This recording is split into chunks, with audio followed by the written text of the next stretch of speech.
ኦባሳንጆ ናብ ትግራይ ክመጽእ ከሎ ትማሊ እውን ገሊፀ እየ ብጣዕሚ ዝሕጎሰኒ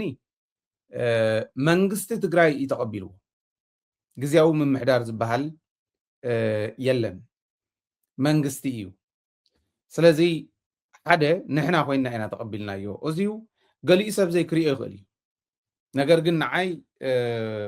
ዓብዪ ሓጎስ ፈጢሩለ እዩ ክንድድ ላዩ ክፍተት ይሃልዎ እቲ ክፍተት ነስተኻኽል እምበር መንግስቲ ትግራይ ተቐቢልዎ ክንብል ከለና ዘለዎ ትርጉም ብዙሕ ምዃኑ ምርዳእ ወሳኒ እዩ ዝብል እምነት ኣለኒ ኦባሳንጆ መፅኡ ሕዚ ከም ተጋሩ ክንርድኦም ዘለና ነገራት ኣብዝዩ ዝርዝር ኣቢለ ክቐምጥ ክምኩር እየ ኦባሳንጆ ክመፅእ ከሎ ናብ ትግራይ ሓዚኑልና ዲ መፅኡ እቲ ጉዳይ ናይ ብሓቂ ንሕብረት ኣፍሪካ ስለ ዘተሓሳስቦም ልኢኾሞ ዲ መፅኡ ወይስ ኣብይ ኣሕመድ ኣብ ሓደጋ ኣለኹ ስለ ዝበለ ዝብል ምርድኡ ወሳኒ እዩ ኣብይ ኣሕመድ ንምድሓን እምበር ተጋሩ ንምድሓን ከም ዘይኮነ ተጋሩ ምድሓን ዘድሊ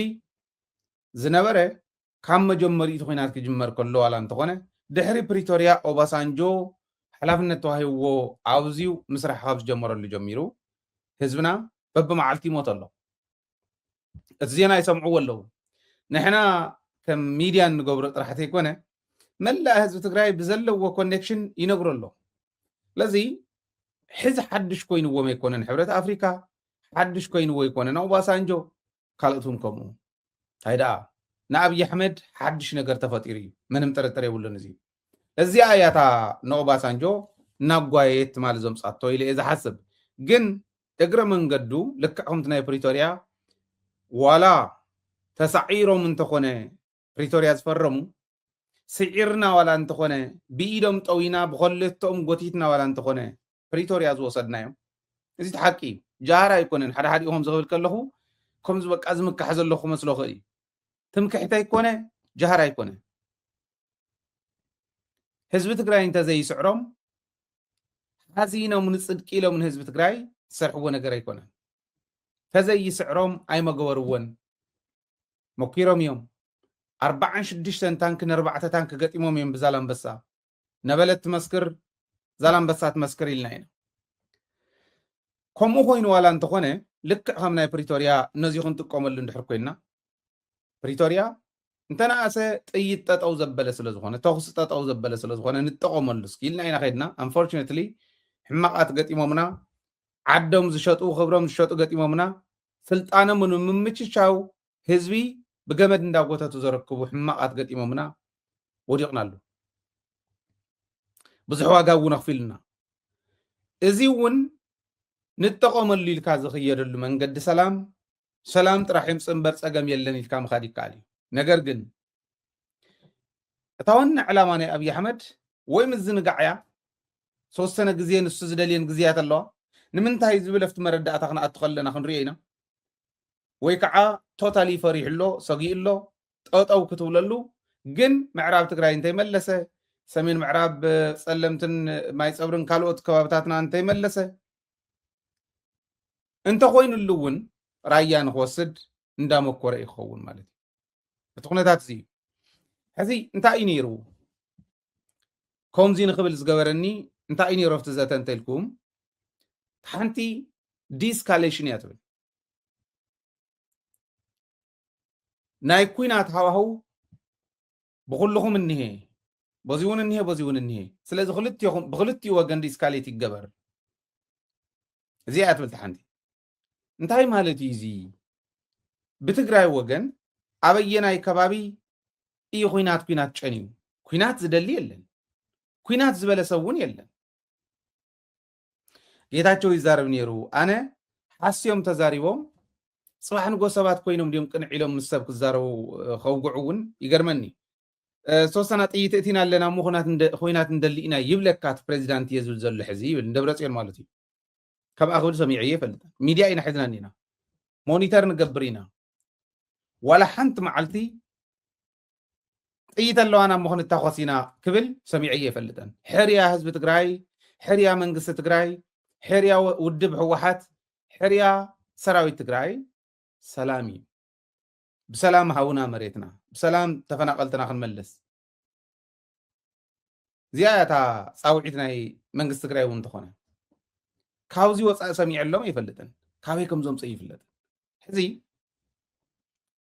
እቲ ኩናት ዘጭንዎ ዘሎ ናይ ባዕልና ሕማቃት ከድዓት ባዕሎም ብፍቃዶም ተጎንቢሖም ኣርዑት መግዛእቲ ኣብ ክሳዶም ክስቀለሎም ዝደለዩ ሕማቃት ኩናት ይጭንዎ ኣለዉ በቲ ፅሕትሩ ሸፋት ኮይኖም ኣዲስ ኣበባ ኮይኖም ይፍክሩ ክነኣቱ ኢና ፅባሕ ንጎ ይብሉ እዚኦም ኩናት ተጭንሞ ክኾኑ ይኽእሉ እዮም ብትግራይ ወገን ግን እተባህለ ነገር የለን ንምንታይ ዲስካሌሽን ብክልቲኡ ኢሎም መሬትኩም ከይተምልሱ ኣብ ኮንበር ንሕና ስሩውን ኩናት ክንገብር ኢና ምስ ኣብይ ኣሕመድ ሞ ኣብ ካሊእ ናይ ኢትዮጵያ ከባቢ ከይድና ኩናት ክንገብር ኢና ኢልና ዲና ከምኡ ዝበለ ትግራዋይ ኣሎ ድዩ I don't think so ኣነ ይሰማዕኹን ስለዚ ኣየናይ ኩናት ዲስካሌት ክግበር ናይ መጀመርያ ሕቶ ዲስካሌሽን ክህል ኣለዎ ክብሉ ከለዉ ቅድሚኡ ክመፅእ ዘለዎ መሬት ትግራይ ስለ ዝኾነ ብሕገ መንግስቲ መሰረት መለሱሎም ደይኮነን ክኾን ነይሩ ኢዝናት እየ እዚኣ ክትኮን ነይርዋ ብርግፅ መንግስቲ ትግራይ ዝሓተቶ እውን ከቕምጥ እየ ኣለኒ ቅድሚ ሕዚ ዝወፀ ይመሰለኒ እንታይ እዮም ሓቲቶም ኣይ እስኪ ተቋሪፁ ዝነበረ ይጀመር እዩ ተባሂሉ ዘሎ ንሱ ክጅመር ክንርኢ ኢና ኢሉ ዶክተር ኣዲስ ኣለም ርኢና ኢና ናተን ቪድዮ እውን ክንሪአን ኢና ብመንግስቲ ትግራይ ዝተባሃለ ማለት እየ ንርአያ እሞ እቲ ሰዓር ዝገብር ዘሎ ኣብ ርእሲኡ እቲ ጅመር እቲ ሰዓር ዝገብር ዘሎ ኣብ ርእሲኡ እቲ ሕዚ ዘሎ ኣብ ጫፍ በፂሕ ዘሎ ዋዒ ናይ ኩናት ዲስክሌት ክገበር ክንኪ ክሰርሕ እየ ዝብል መሽሙ እዩ ዘለዎ ስለዚ ካብኡ ተበጊስና ናበይ ከም ዝበፅሕ ክርኢና ወገን መንግስቲ ከመይ ይሪእዎ ኣለዉ ንሕና ዳ ኩሉ ሳዕ ንዳያሎግን ፖለቲካል ዳያሎግ ክፉት እዩ ኦፊስና ንሕና ኩሉ ሳዕ ድልዋት ኢና ኩና በልና መግለፅታት ክነውፅእ ኣለና ኣይኮነ እንዲ ብእንግሊዝኛ ነውፅእ ኣለና ብትግርኛ ነውፅእ ኣለና ብኣምሓርኛ በዚሕና ታክል እንዳደሎ ክታይ ዳ ዶክተር ጽቡቅ እሱ ኩሉ ግዜ ሰላም ምዃኑ ንርኢ ኣለና ግን ተስፋ ዘለዎ ምዃኑ ከዚያ ጀሚራ ከዚ ነጊርናዮም ኣለና እቲ ዘለና ፀገም ተዘውዚ ዘሎ ኩነታት ነጊርናዮ ኣለና ንሱ ተረዲእዎ ኣሎ ላስዋይ ቀልጢፈ ክኸይድ ኢሉ ያው ሰዓቱ ሕፂሩ ክኸይድ ይፍትን ኣሎ ንምንታይ ኣብኡ ከይዱ ድማ ክዘራረብ እዚ ኮሚዲየተር እዩ ምርዳእ ምስ መንግስቲ ኢትዮጵያ እዩ ክኸውን እሞ እንታይ ዝብል ኣለኹ መጀመርያ ኮሚኒኬሽን ክፍጠር ኣለዎ ኮሚኒኬሽን የለን ካልኣይ ድማ ነቲ ኩነታት ዲስከሌት ክግበር ኣለዎ ድሕሪ ድማ ፖለቲካል ዳያሎግ ዝጅመረሉ ኩነታት ፍጠሩ ኢና ኢና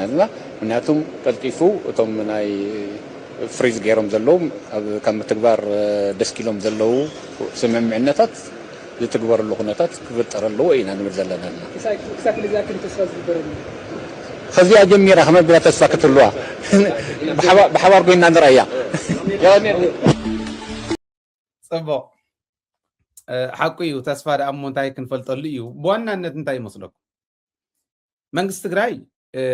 ተሓዚ ዝበላ ጥራሕ ኣይኮነትን ኣብ ውሽጢ እንታይ እዩ ተባሂሉ ዝብል ማለት ዝርዝር ዋላ እንተዘይተዛረብና ንሕና ሕቶና ፍሉጥ እዩ መሬትና ተጓሒሉ ኣሎ ሕገ መንግስታዊ መሰልና ተጣሒሱ ኣሎ ስለዚ ሕገ መንግስታዊ ግዝኣትና ተመሊሱ እቶም ኣብዝዩ ብዝብእ ዝብልዑ ብማይን ብካሊእን ዝጥልቁ ዘለዉ ተፈናቀልትና ተመሊሶም ግዝኣትና እውን ኣብ ውሽጥና ጌርና ምምሕዳርን ህዝብና ናፍቱ ዝነበሮ እንተነኣሰ ምምላስን እዩ እዚኣ ንኸይንገብር እዮም ዝሕዙ ዘለዉ ናህና ሕቶ እዚኣ እያ ናይ ኩናት ድሌት የብልናን ህዝብና መንግስትና እቲ ውድብ እውን እንተይተረፈ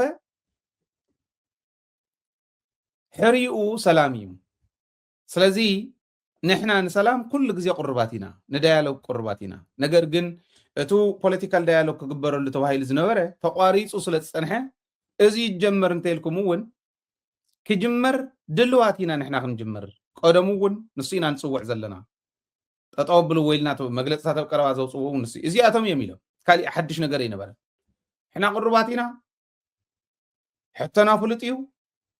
بوغن منغستي إثيوبيا جن تقاريص صنيحيت كوميونيكيشن طرح تيكون خالوت አገልግሎታቱን ተቋሪጾም ጸንሕለው እዮም ስለዚህ ተቋሪጽ ዝነበረ ይጀምር ዝብል ሒዝኩም እንተመጽኹም ክንራዳዳ ንኽእል ኢና ናይ ኩናት ጉዳይ እውን ብወገን ኢትዮጵያ እምበር ብትግራይ ወገን ምንም ነገር ናይ ኩናት ሽታ ዘለዎ የለን ኮርስ ንዝመፀና ክንመልስ ንዳሎ ኢና ባዕልና ንሕና ንጅምሮ ኩናት ግን የብልናን እዚ ክንብል ከለና ግን መሬትና ይነምልስን ማለት ኣይኮነን መሬት ካሒዘ ክነብር እያ ኩናት ግን ከይተኸፍተለይ ዝብል እንድሕር ኮይኑ እዚ ዘይሰርሕውን ስለ ዝኾነ ቅናዕ ማለት ብጣዕሚ ቅኑዕ ዝኾነ ሓሳብ እዩ መቕሪቦ እሞ እቱ ቴንሽን ናይ ኩናት ተወጣጢሩ ሓይሉ ስለ ዘሎ እዚ ዲስካሌት ክገብር ክኽእል ኣለዎ መጀመርያ ንሱ ዲስካሌት ንግበር እሞ ድሕሪኡ ትዘተ ክግበር ኢሉ ግዜ ዝህብ ኣይኮነን እያ ነይራታ ዘራ ግዜ ዝህብ ኣይኮነን እሞ ግዜ ዘይህብ እንተኮይኑ ናትኩም ሰሚዕ ኣለኹ ብስሩ እውን ክመፅእ ከለኹ ሓደ እቲ ዲስካሌሽን ዝበሃል ክትግበር ኩናት ከይህሉ እቲ ውጥረት ኩናት መፅኡ ስለ ዘሎ ቀሪቡ ስለ ዘሎ እሱ ከይህሉ ክንገብር ኢና ድሕሪኡ ናትኩም ሓሳብ እውን ክሰምዕ ስለ ዝመፃኹ ናትኩም እውን ሰሚዕ ኣለኹ ስለዚ ክኸይድ ኢሉ ቀልጢፉ ከይዱ ዝብሎ ዘሎ ነዚያ እንታይ ኢሉ ኦባሳንጆ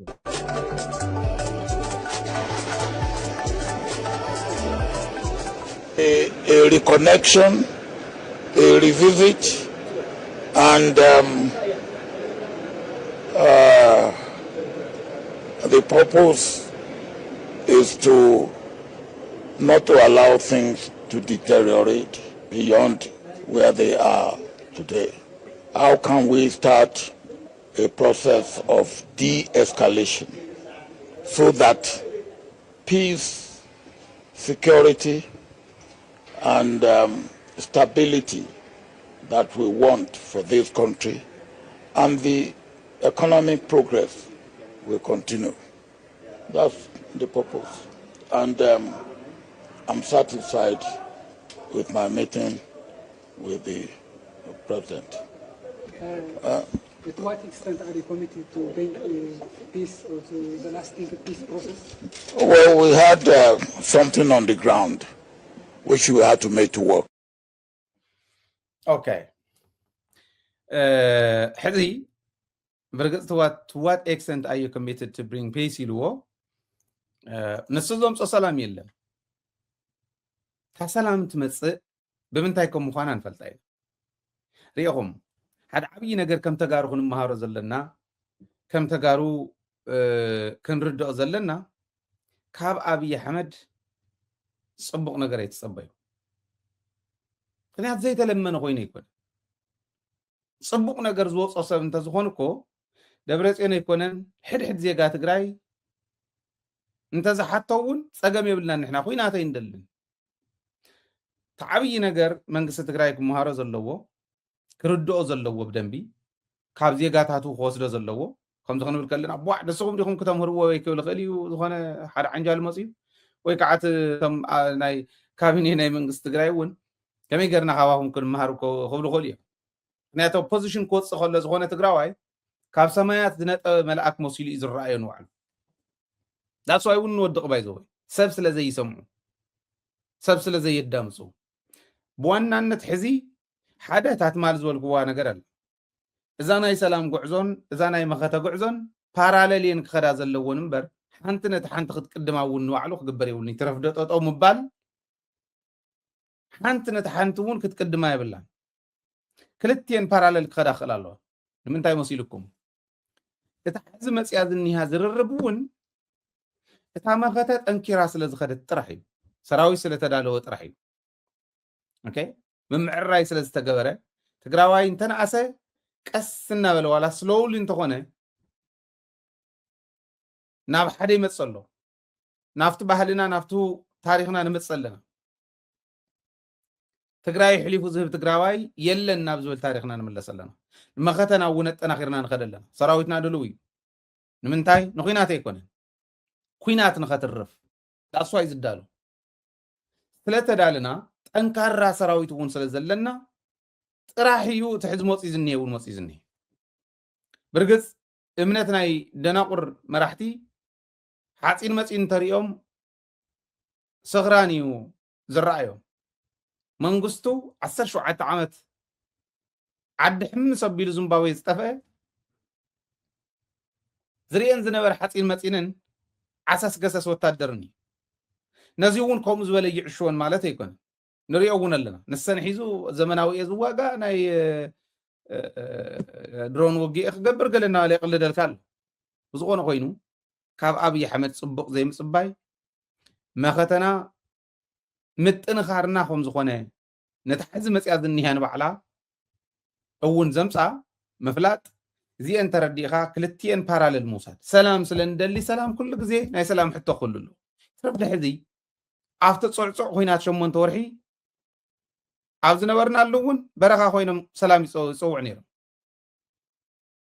سلازي باراليل خلاخلالون تا مختن تا ناي سلام حتون اكل نايت مخته خوينا ክትከለለዋ ማለት ነገር ግን بزخونه يكون ملكعو ابي احمد تامينو زخونه يكون ولا انا حنت دقيقات تكون مختنا اندحريت كملس خل ነገር زي مغبار وصاني እዩ ማለት